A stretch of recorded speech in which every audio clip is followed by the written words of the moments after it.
जय श्री कृष्णा। सो हमारी बुक जो चल रही है, बुक का टाइटल पता है? Think and grow rich. Okay, so start करते हैं। कल ऑथर ने जो है सिक्स ट्रांसम्यूटेशन पावर के ऊपर बताया था, एंड वो वापस से खुद के अंदर एक बहुत ही अमेजिंग चैप्टर था, राइट?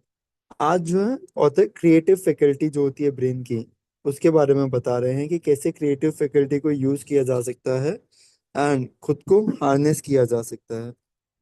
तो देखते हैं ऑथर क्या कह रहे हैं। जितने भी ग्रेट आर्टिस्ट, म्यूजिशियन, पोएट, जो भी लोग ग्रेट बने हैं, वो सभी लोग एक छोटी सी अंदर की जो आवाज होती है, जो अंदर से बोलती है, जिसको हम लोग बोलते हैं क्रिएटिव इमेजिनेशन, उसके ऊपर रिलाई करके ग्रेट बने हैं। हर एक जना। ये एक बहुत वेल नोन फैक्ट है कि लोगों के पास कीन इमेजिनेशन आती है तो वो लोग कहते हैं कि बस मुझे हंच आया, बस मुझे क्लिक हो गया। कोई भी ऐसा ओरेटर नहीं है जो ग्रेटनेस को हासिल हुआ हो जब तक उसने अपनी आंखें बंद करके टोटली अपनी क्रिएटिव इमेजिनेशन की फैकल्टी पे रिलाई ना किया हो।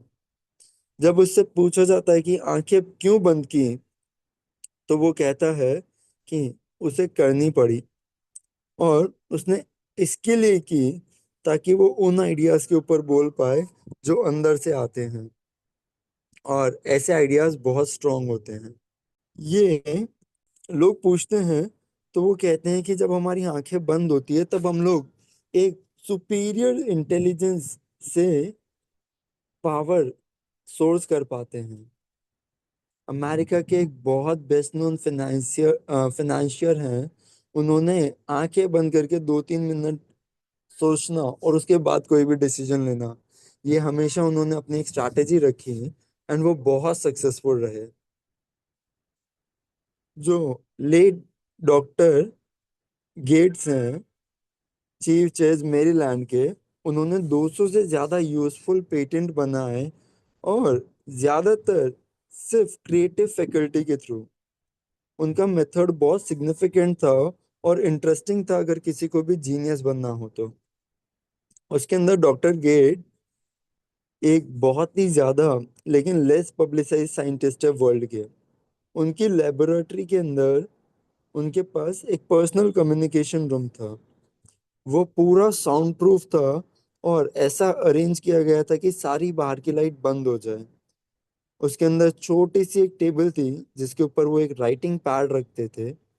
उस टेबल के ऊपर वॉल पे एक इलेक्ट्रिक पुश बटन था जो लाइट्स को कंट्रोल करता था।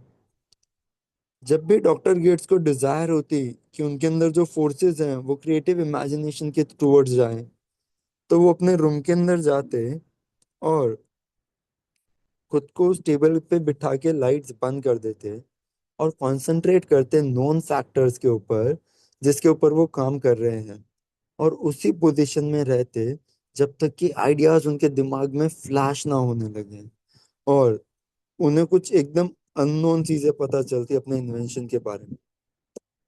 एक बार तो आइडिया इतना फास्ट आया कि उन्हें ऑलमोस्ट 3 घंटे कंटिन्यूअसली लिखना ही पड़ा। और जैसे ही थॉट्स स्टॉप होते हैं फ्लो करना और वो अपने नोट्स को एग्जामिन करते हैं, वो देखते हैं कि एक एक डिस्क्रिप्शन ऑफ प्रिंसिपल जिसका कोई तोड़ ही नहीं है, या जिसका कोई डेटा ही नहीं है साइंटिफिक वर्ल्ड के अंदर, वो भी वहां पे आ जाता है। ज्यादातर प्रॉब्लम्स के आंसर जो है वो इंटेलिजेंटली प्रेजेंट की जाती है उन नोट्स के अंदर।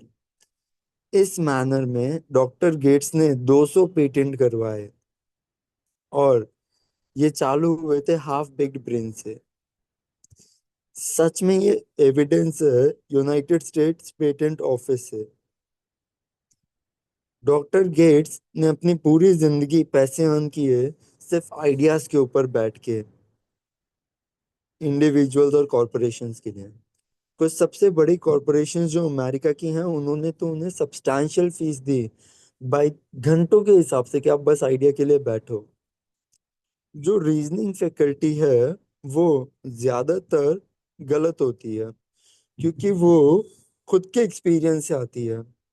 सारा नॉलेज जो भी हम एक्सपीरियंस से एक्यूमुलेट करते हैं वो जरूरी नहीं है कि एक्यूरेट हो, लेकिन जो क्रिएटिव फैकल्टीज से आइडियाज आते हैं वो ज्यादा रिलायबल होते हैं इस रीजन से, क्योंकि वो उस सोर्स से आते हैं जो रिलायबल है किसी भी और माइंड की रीजनिंग फैकल्टी से।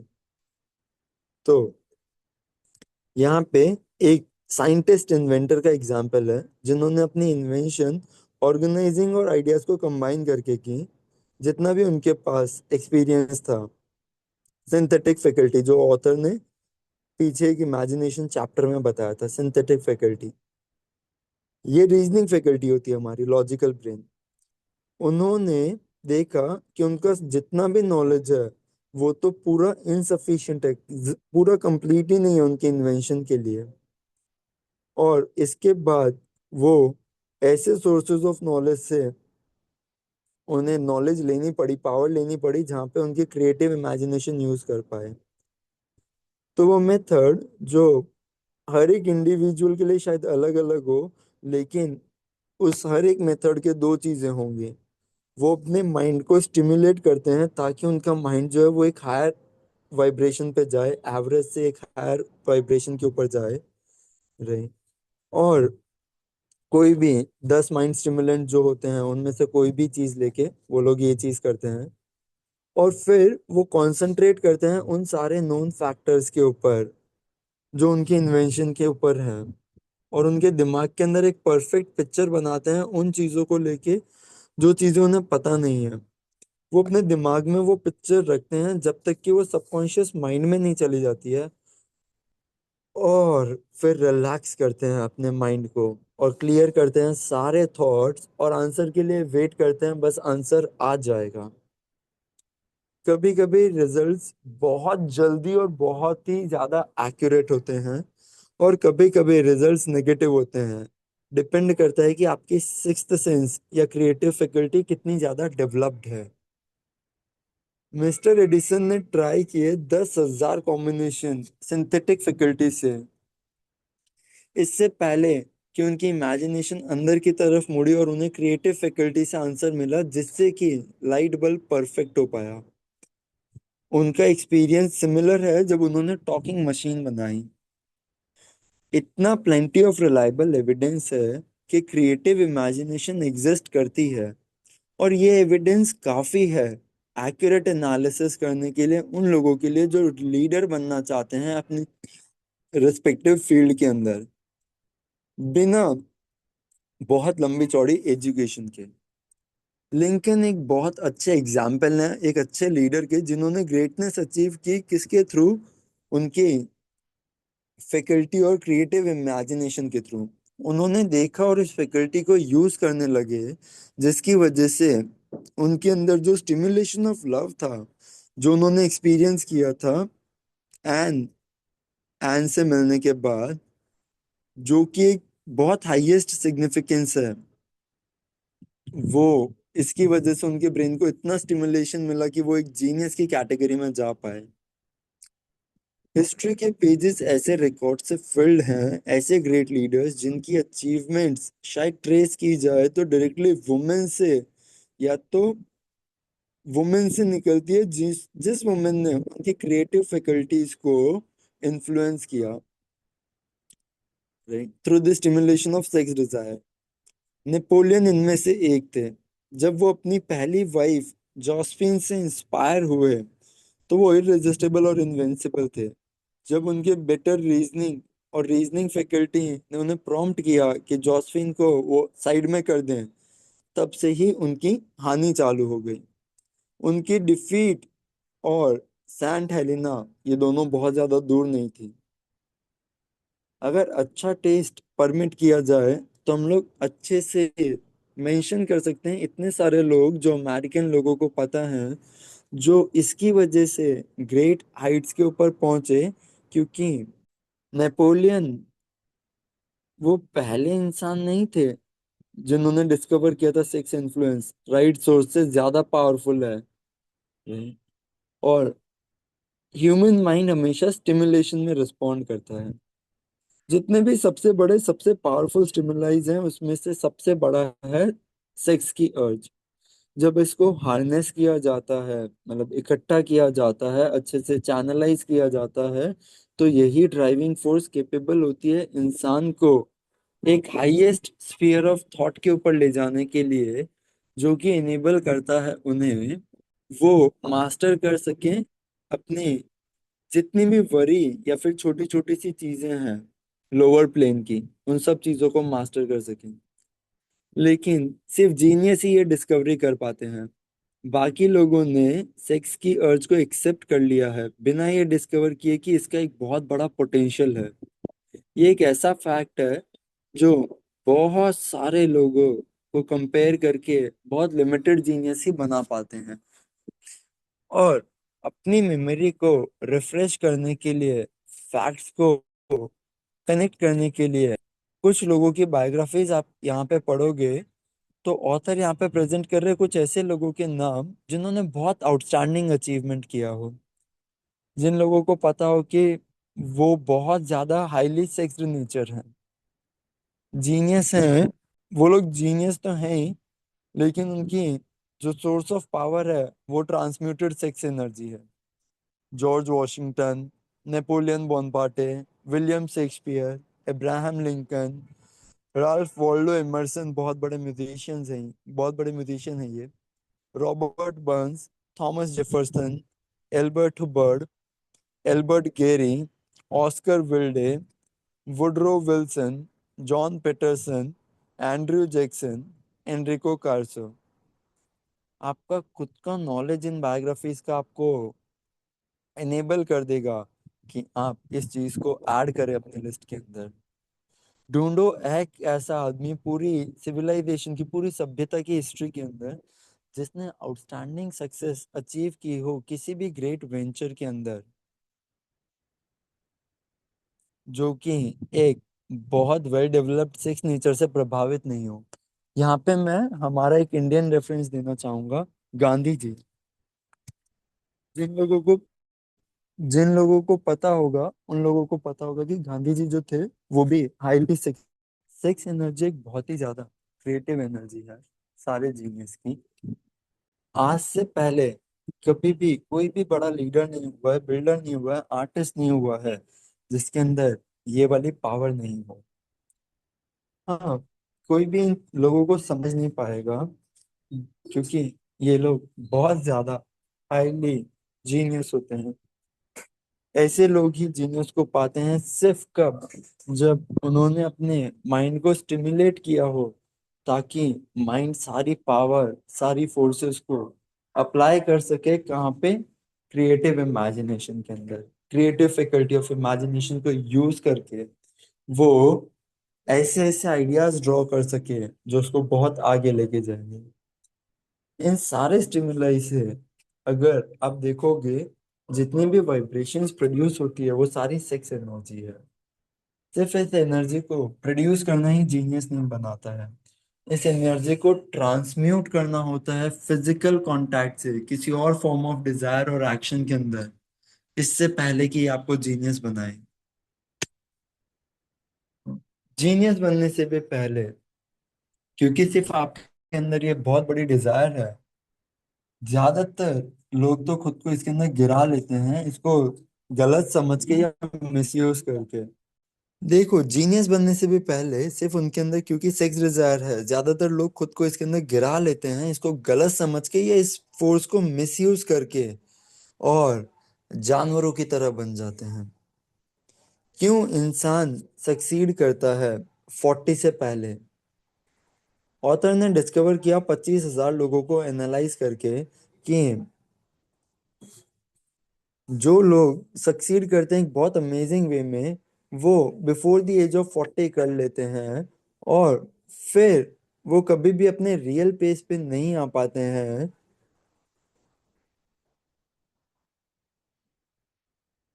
50 के एज के बाद। ये फैक्ट इतना ज्यादा आउटस्टैंडिंग है कि ऑथर ने इसको और ज्यादा डीप में स्टडी किया कि ऐसा क्यों होता है, और उन्होंने एक इन्वेस्टिगेशन की जिसके अंदर 12 से ज्यादा साल लगे। ये स्टडी बताती है कि मेजर रीजन क्यों इंसान सक्सीड करना चालू नहीं करता है 40 या 50 की एज पे, कि ये होती है उनकी टेंडेंसी कि अपनी एनर्जीज को वो डिसिपेट करें। कैसे? सेक्स के अंदर फिजिकल एक्सप्रेशन से, सेक्सुअल इंटरकोर्स में भी जाके।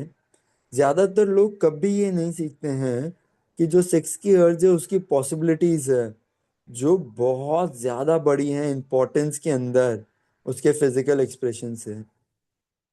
ज्यादातर लोग जो ये डिस्कवरी करते हैं वो बहुत साल वेस्ट करने के बाद करते हैं, एक ऐसे टाइम पे जब उनकी सेक्स पावर बहुत हाइट पे होती है, 40 और 50 से पहले।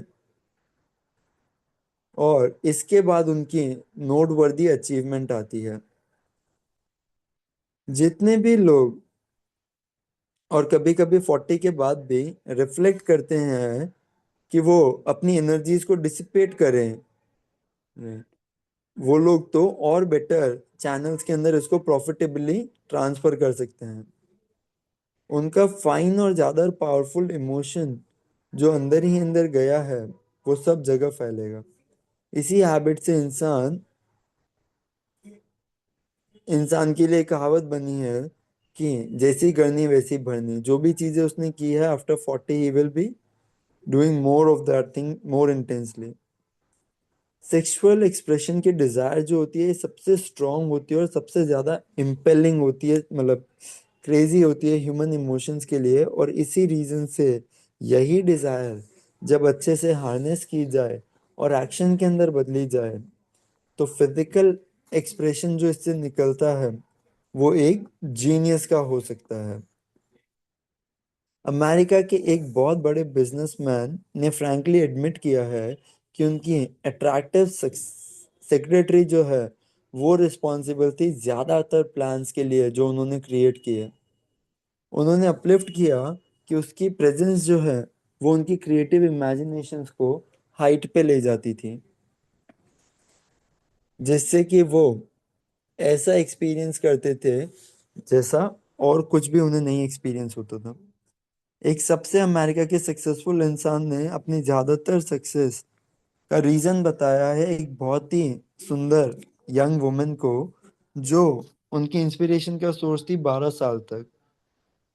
सबको पता है कि ये इंसान जो है जिसका रेफरेंस लिया जा रहा है, बट किसी को नहीं पता कि रियल सोर्स ऑफ अचीवमेंट क्या है। हिस्ट्री ने कभी भी ऐसे एग्जाम्पल्स की कमी नहीं है जिन लोगों ने जीनियस का स्टेटस अचीव किया आर्टिफिशियल माइंड स्टिमुलेंट्स को यूज करके, जैसे कि आर्कोटिक्स और अल्कोहल और narcotics, sorry. Edgar Allan Poe जिन्होंने रेवन लिखी है, लिकर के इन्फ्लुएंस में dreaming dreams that mortal never dare to dream before, right, ऐसी ऐसी चीजें लिखी है। जेम्स विटकफ वेडली, उन्होंने बेस्ट राइटिंग की है जब वो अल्कोहल के इन्फ्लुएंस में थे। और वो इसके लिए हुआ क्योंकि उन्होंने रियल और ड्रीम को इंटरमिंगल होते हुए देखा और वहां पे उन्हें कुछ और ही दिखा। रॉबर्ट बर्स ने बहुत अच्छे से लिखा है जब भी वो इंटॉक्सिकेट हो जाते थे। लेकिन ये याद रखना चाहिए कि इन सब लोगों ने एंड में खुद को डिस्ट्रॉय ही किया है। नेचर ने खुद को प्रिपेयर किया है हर एक इंसान के लिए, जो जैसे खुद को स्टिमुलेट करता है, खुद के माइंड को जिस प्लेन पे वाइब्रेट करता है वो इनेबल करता है उन्हें और अच्छे थॉट्स लेने के लिए। और वहां से जहाँ पे किसी को भी नहीं पता कि ये चीज कहाँ से आ रही है। कोई भी सेटिस्फैक्टरी इंस्टीट्यूट सब्स्टिट्यूट नहीं होगा नेचर के स्टिमुलेंट का, अगर एक बार आपको पता चल गया तो। एक बार अगर आपने वो वाला टेस्ट चख लिया तो उसके बाद आपको दूसरा कोई भी टेस्ट अच्छा नहीं लगेगा। वाह, बहुत ही ज्यादा ट्रू स्टेटमेंट। ये एक बहुत अच्छा फैक्ट पता है साइकोलॉजिस्ट को जो बहुत क्लोज हैं कि रिलेशन सेक्स डिजायर का और स्पिरिचुअल अर्ज का जो रिलेशनशिप है वो बहुत क्लोज है। ये एक ऐसा फैक्ट है जो बहुत ही डिफरेंट बिहेवियर ऑफ लोगों को बताता है, राइट। जो भी लोग आज दुनिया इन लोगों से रूल होती है, और ऐसी सिविलाइजेशन एस्टैब्लिश हो चुकी है ह्यूमन इमोशन से। लोग अपने एक्शन के अंदर इन्फ्लुएंस हो जाते हैं, रीजन से नहीं लेकिन फीलिंग से। क्रिएटिव फैकल्टी ऑफ माइंड जो है वो इतना एक्शन के अंदर सेट होता है इमोशन से, सिर्फ रीजन से नहीं। और सबसे पावरफुल ह्यूमन इमोशन सेक्स का है।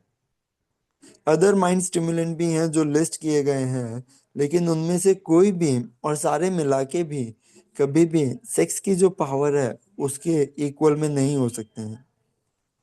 एक माइंड स्टिमुलेंट किसी भी इन्फ्लुएंस के अंदर या तो टेम्परली या परमानेंटली वाइब्रेशन ऑफ थॉट को बढ़ा देता है। तो जो 10 मेजर स्टिमुलेंट डिस्क्राइब किए गए थे कल, ये वो कॉमन स्टिमुलेंट्स हैं जिनके ऊपर इंसान रिलाई करता है। इन्हीं सोर्सेस से वो इनफाइनाइट इंटेलिजेंस से बातें करता है और अपनी मर्जी से अपने सबकॉन्शियस ब्रेन में जाता है, या तो खुद के या किसी और के। ये एक वो प्रोसीजर है जहाँ पे वो जीनियस कहलाता है। एक टीचर जो ट्रेन किया गया हो और डायरेक्ट किया गया हो 30,000 सेल्स लोगों के लिए, उसने एक बहुत अमेजिंग डिस्कवरी देखी कि जो भी हाईली सेक्स्ड मैन थे वही सबसे अच्छे सेल्समैन थे। एक्सप्लेनेशन ये था कि उनकी पर्सनालिटी के अंदर ही पर्सनल मैग्नेटिज्म था, राइट, जो कि और ज्यादा और कम कुछ भी नहीं बट सेक्स एनर्जी ही है। हाईली सेक्स्ड लोग हमेशा एक अपने तरफ मैग्नेटिज्म रखते हैं, और कल्टीवेशन और अंडरस्टैंडिंग एक वाइटल फोर्स बनती है जिसको यूज किया जाता है लोगों के अंदर रिश्ते बनाने में। इस एनर्जी को कम्युनिकेट किया जा सकता है मीडियम से। कैसे? पहला, हैंडशेक। हैंडशेक ये बताता है कि यस, एक मैग्नेटिज्म है, इंस्टेंटली एक करंट फ्लो होता है। वॉइस के टोन के अंदर मैग्नेटिज्म या सेक्स एनर्जी एक वॉइस के अंदर भी छलक सकती है, कुछ म्यूजिकल, कुछ चार्मिंग। वो एक लुभावनी सी आवाज, हम सब समझ गए हैं। थर्ड, पोस्चर और बॉडी को कैसे कैरी कर रहे हैं। हाईली सेक्स्ड पीपल जो होते हैं वो अच्छे से चलते हैं, और ऐसे लगता है उनको देख के कि वाह क्या चल रहे हैं। Fourth, vibration of thought. Highly sexed people sex emotion को मिक्स करके अपने थॉट्स के अंदर हमेशा विल के हिसाब से और उस हिसाब से लोगों को इन्फ्लुएंस करते रहते हैं अपने आसपास। और फिफ्थ, बॉडी एडॉर्नमेंट। जो भी लोग हाईली सेक्स्ड होते हैं वो यूजुअली बहुत केयरफुल होते हैं अपने पर्सनल अपीयरेंस को लेके। वो ऐसी क्लोथिंग सिलेक्ट करते हैं जिससे उनकी पर्सनालिटी अच्छी दिखे, उनका फिजिक अच्छा दिखे, उनका कॉम्प्लेक्शन बेटर दिखे, तो वो अपना ध्यान भी रखते हैं, सेल्फ केयर। जब भी सेल्समैन को एम्प्लॉय किया जाता है, जो भी कैपेबल सेल्स मैनेजर होते हैं वो क्वालिटी ऑफ पर्सनल मैग्नेटिज्म ढूंढते हैं, पहली रिक्वायरमेंट एक सेल्समैन की। जो भी लोग सेक्स एनर्जी को लैक करते हैं वो कभी भी एंथुजियास्टिक नहीं बन पाते हैं, ना लोगों को इंस्पायर कर पाते हैं एंथुजियाज्म के अंदर। और एंथुजियाज्म एक बहुत इंपॉर्टेंट क्वालिटी है सेल्समैनशिप के अंदर, भले ही आप किसी को भी बेच रहे हो। जितने भी public speaker, orator, preacher, lawyer, salesman, जो भी लोग लैक करते हैं सेक्स एनर्जी के अंदर, वो फ्लॉप होते हैं। जहां तक की बात लोगों को कंसर्न करना या इन्फ्लुएंस करने की आती है। और इसी फैक्ट के अंदर अगर आप मिला दो तो ज्यादातर लोगों को इन्फ्लुएंस किया जा सकता है सिर्फ एक इमोशनल अपील से, और आप समझोगे कि सेक्स एनर्जी कैसे एक सेल्समैन की बेसिक एबिलिटी होनी ही चाहिए। मास्टर सेल्समैन एक सेल्स मास्टरी के स्टेटस को अटेन करते हैं सेलिंग के अंदर, क्योंकि वो कॉन्शियसली या अनकॉन्शियसली अपनी सेक्स एनर्जी को ट्रांसम्यूट करते हैं सेल्स एंथुजियाज्म के अंदर। इस स्टेटमेंट के अंदर आप एक बहुत प्रैक्टिकल सजेशन देखने वाले हो actual meaning of sex transmutation का। ये सेल्समैन जिसको पता है कि कैसे अपने माइंड को सेक्स के सब्जेक्ट से ऑफ करना है और सेल्स के एफर्ट में डायरेक्ट करना है उतने ही एंथुजियाज्म और डिटर्मिनेशन से जैसे कि वो करता अगर उसका ओरिजिनल पर्पस रही सेक्स ट्रांसम्यूटेशन होता, भले ही उसने उसको ये चीज पता हो या नहीं हो। ज्यादातर सेल्समैन जो भी अपनी सेक्स एनर्जी को ऐसे ट्रांसम्यूट करते हैं, उन्हें पता नहीं होता कि वो ये कर रहे हैं या कैसे कर रहे हैं, लेकिन वो यही कर रहे होते हैं। वो अपनी सेक्स एनर्जी को ट्रांसम्यूट करके हार्नेस कर रहे होते हैं। इतने ही एफर्ट्स लगा रहे होते हैं कि उन्हें कन्विंस करना है, बट उस पर्पस के लिए, सेल्स एफर्ट के लिए, पूरे एंथुजियाज्म से, पूरे चार्म के साथ। जब भी सेक्स एनर्जी को ट्रांसम्यूट करना हो तो आपको विल पावर से ज्यादा चाहिए होगी, जो भी एक एवरेज पर्सन कैरी करता है उससे ज्यादा। जो भी लोग ये डिफिकल्ट फाइंड करते हैं विल पावर ट्रांसम्यूटेशन के लिए, वो ग्रेजुअली इस एबिलिटी को अक्वायर कर ही लेते हैं। लेकिन इस प्रोसेस के लिए विल पावर लगती है, और इस प्रैक्टिस का रिवॉर्ड एफर्ट से बहुत ज्यादा है। ये पूरा सब्जेक्ट जो सेक्स का है, ये मेजॉरिटी ऑफ द लोगों को बहुत पता ही नहीं है, या उन्हें लगता है इम्पोर्टेंट ही नहीं है।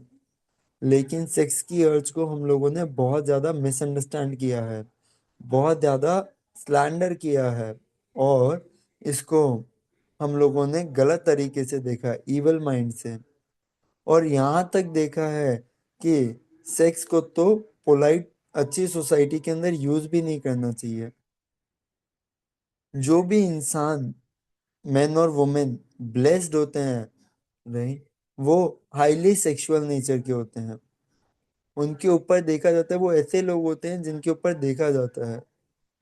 उनको ब्लेस्ड बोलने से पहले हम लोग, ज्यादातर लोग उन्हें कर्स्ड बोलते हैं, लेकिन यही लोग एक्चुअल में ब्लेस्ड हैं। लाखों लोग आज भी एनलाइटनमेंट की इस एज के अंदर इंफीरियोरिटी कॉम्प्लेक्स लेके घूमते हैं, जो उन्होंने डेवलप किया है सिर्फ एक फॉल्स बिलीफ से कि सेक्सुअल नेचर होना कर्स है। ये statements virtue of sex energy से, राइट, जो नहीं आए हैं, ठीक है, इनको जस्टिफिकेशन नहीं मानना चाहिए। क्योंकि सेक्स का इमोशन जो है, वो तभी एक वर्च्यू है जब इंटेलिजेंटली यूज किया जाए और डिस्क्रिमिनेशन के साथ। इसको मिसयूज भी किया जा सकता है, और कैसे, इस एक्सटेंट तक कि बॉडी और माइंड को एनरिच करने के बदले आप इसको गलत तरीके से आउटलेट करो। जितना बेटर इस चैप्टर को आप यूज कर सकते हो, उतना ही वर्स्ट भी आप इसका बर्डन बना सकते हो। चलो डन यारो, सो हम लोग कर ले हमारा night meditation. Wow. 3 deep breath ins.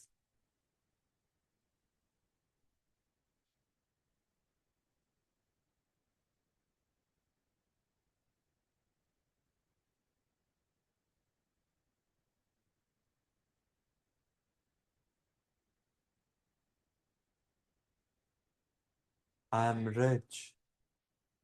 I am rich. I am rich. I am rich. I am rich. I am rich. I am rich. I am rich. I am rich. I am rich. I am rich.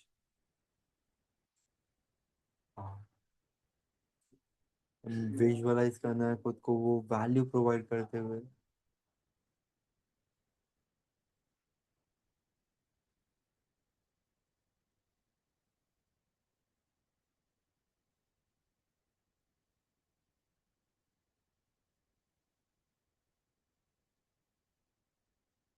इसी प्यारे से visualisation को और ज्यादा अच्छे से गहरे उतार के यहाँ पे अपनी एनर्जीज को लगाना है। जय Shri Krishna everyone, thank you.